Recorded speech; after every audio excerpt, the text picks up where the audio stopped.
And in today's video, I want to talk about how to wear your neutrals the right way. So as you can see here, I'm wearing something that I don't typically wear on camera. You might already kind of see why I don't.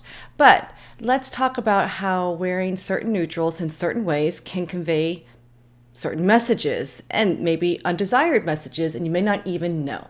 So within your best colors, your best neutrals within your color palette, you're going to have a light, a medium, and a dark, and that range in there. So for me, my light neutrals are ivories and creams and kind of these like oatmeal colors. And when you wear your lightest neutrals, they are going to give you a quieter look, sometimes casual. This is not something that I would wear to a very important meeting or presentation. It's almost very monochromatic on me. Maybe you might even say a little boring. I would say quiet. I do like wearing creams and ivories, but I wouldn't wear this to really impress. I would wear this to feel relaxed and elegant, quiet, maybe out with my husband or going to a winery or something like that. So let me show you what the difference is almost right away when I go to my medium neutrals. And I'm going to do a wardrobe change on camera. Let's see how this goes. My hair might get messy, but I'm in for it. Are you in for it? I'm in for it. Okay. So this is, now I'm grabbing sweaters because it's fall and it's a little chilly outside. Also, I wear most of my neutrals in the fall and winter and not as much in the summer and spring and summer. I don't know why, but I relate my warm neutrals to cold weather. All right, so maybe you can see the difference right away. This is one of my medium neutrals, warm golden browns, and honestly, this might be as dark as I probably should go with my neutrals. My range is much lighter because I'm very fair, so wearing really dark neutrals doesn't necessarily make it better on me. But I want you to notice a couple of things. When I went to the medium neutral, I increased the contrast between my clothing and my hair and my skin. That it's not a high contrast, but I did increase it. Previously, it was very monochromatic. It was very low contrast. This is a little bit more of contrast, and it gives me a little bit more presence, a little bit more of a dressy feel. I can dress this up for a business meeting or going to work in an office or in an important presentation, or really just wanting to show up with a little bit more in my presence and in my outlook, my outfit, everything. Okay, so this is what I usually would gravitate to for pretty much any kind of social engagement, because I want to have a little bit of extra drama. This is obviously not dramatic, but that little bit of extra contrast really does make a difference. And you can be seen a little bit more credible than you might if you're wearing more of your casual neutrals, those lighter neutrals. So this is sort of a medium. In a way, you could describe it as business casual, right? Okay, now let me show you the difference of when I go dark. Probably too dark, because I don't typically wear dark neutrals, but I do have a darker navy sweater that I bought, and I have to do some work to make it look good, so I kind of avoid it. But let me still show you the difference when I wear something darker. So I'm gonna do another wardrobe change. Hey, isn't live video fun? Okay, and it's also why I wore this top specific for this video. I actually don't wear this top very much. It's kind of fleshy color. It's not really my thing. You might love it. It's kind of cute, but it really needs like a jacket over it. It's really designed for like a blazer or something like that,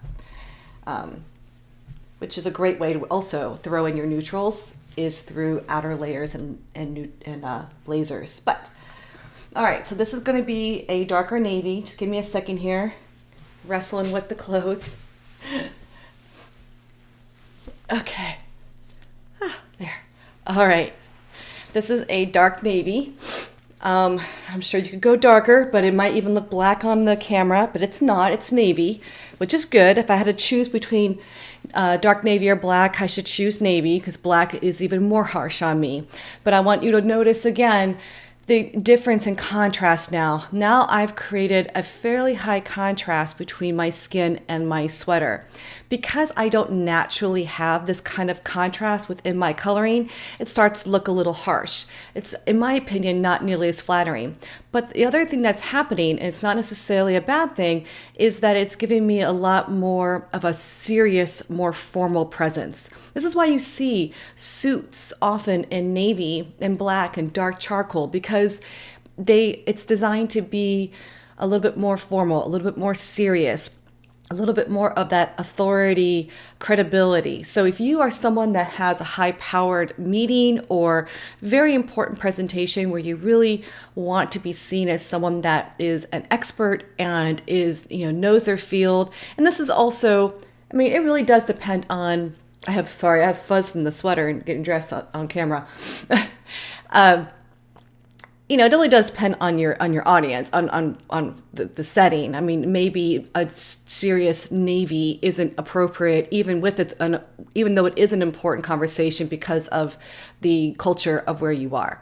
But I still want you to notice that the darker you go, the more serious and formal you can appear. And maybe a little bit unapproachable. So you got to kind of have a balance there. So if you're someone that really likes to wear more of those serious colors, the more serious power colors and authority colors like navy, make sure that that's the message that you want to send, or you just want to formal up a little bit but still feel approachable. And that's when we talk about our blushing colors and that kind of a thing. So I hope that was kind of helpful. Mike, when you're wearing your t-shirts and casual clothes, your darker navies may not always be appropriate unless you're giving it a little bit more of a dressier feel to your casual clothes. So sometimes the type of clothes with the level of neutral matters also. All right, I know that was a lot, but I hope it was helpful. Now, if you're curious about how you know what your best neutrals are, you want to know your color type. And within your color style, there's a couple ways that you can do that. One is a free way. It's the quiz, yourcolorstyle.com/quiz, and it will walk you through the 3 steps. And that may be all you need to learn your best colors and therefore also your best neutrals. Your best neutrals will be in your color fan as well as in your color guide once you know your color type.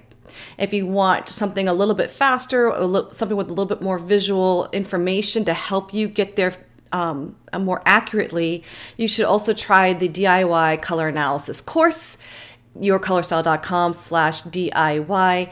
It is a lot of fun. You put your face inside of certain color wheels, specific colors that I've picked out for you, and that will also get you to your color type. So you have your choices. And those are all for those of you that are really interested in doing your color analysis yourself. We always offer a color analysis service, so if you just want an expert to help you, by all means, please reach out to us at yourcolorstyle.com. Okay, so I hope that was helpful. I'll see you in another live stream. I'm Jen Vax. Bye for now.